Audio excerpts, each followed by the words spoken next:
Hi everyone, this is your overview for week 6 in English 101, College Composition.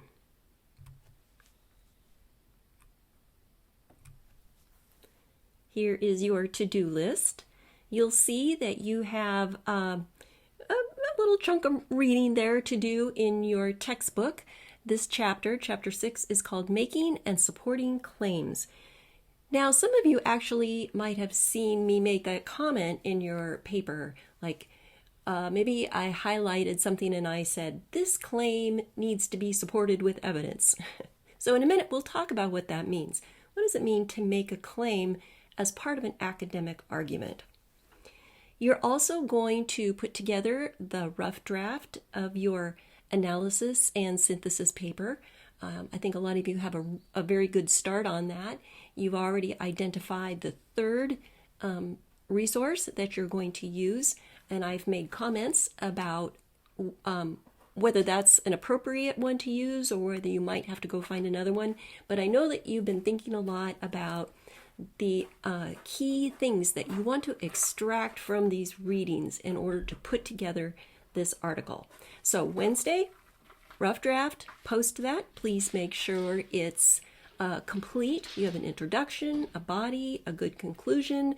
Don't worry too much right now about your citations. That will be something that you really need to focus on for your final submission, which will be next week. And then you'll be offering peer review to 2 other people. We'll see if Canvas can get on the ball and assign everybody 2 people to peer review. I think I might have worked out the kinks. Okay, so that's what you have to do.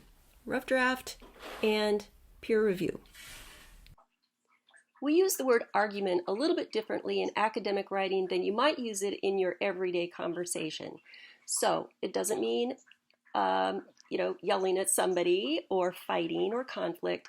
It simply means a conversation where there are differing points of view or perspectives. And so that is exactly what you're doing with this paper.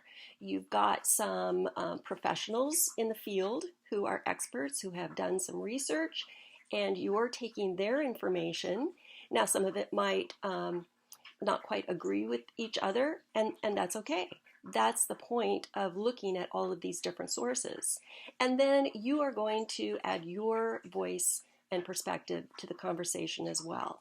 So your academic argument could be seen as your stance, the claims you are making, your take on this topic for the purposes of this paper.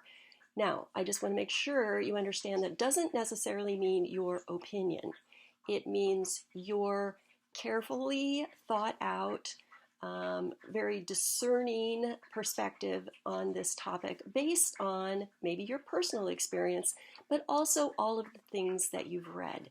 So you take in all of this information, you think about it, you sort of put it through the filter of your personal experience, and then you come out with a very knowledgeable perspective or stance on this particular topic.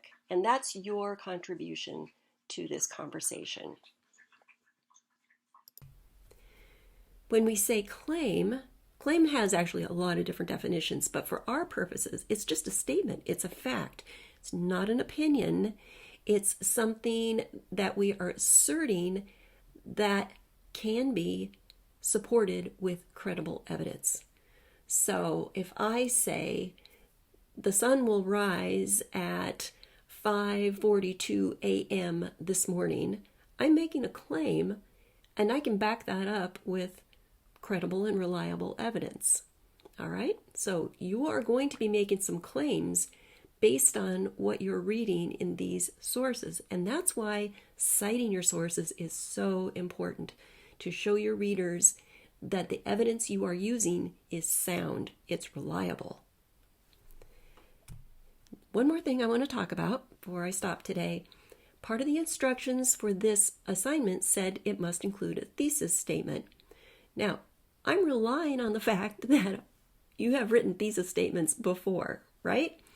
But let's just go over one more time what exactly goes into a good thesis statement. It needs to be specific. It needs to tell your readers exactly what you will be covering in your paper. And so because of that, it's almost always positioned very close to the beginning of a paper.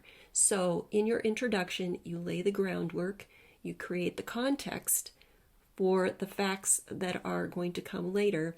And usually at the end of the introduction, whether that's 1 or 2 or 3 paragraphs, you summarize basically what you are going to cover.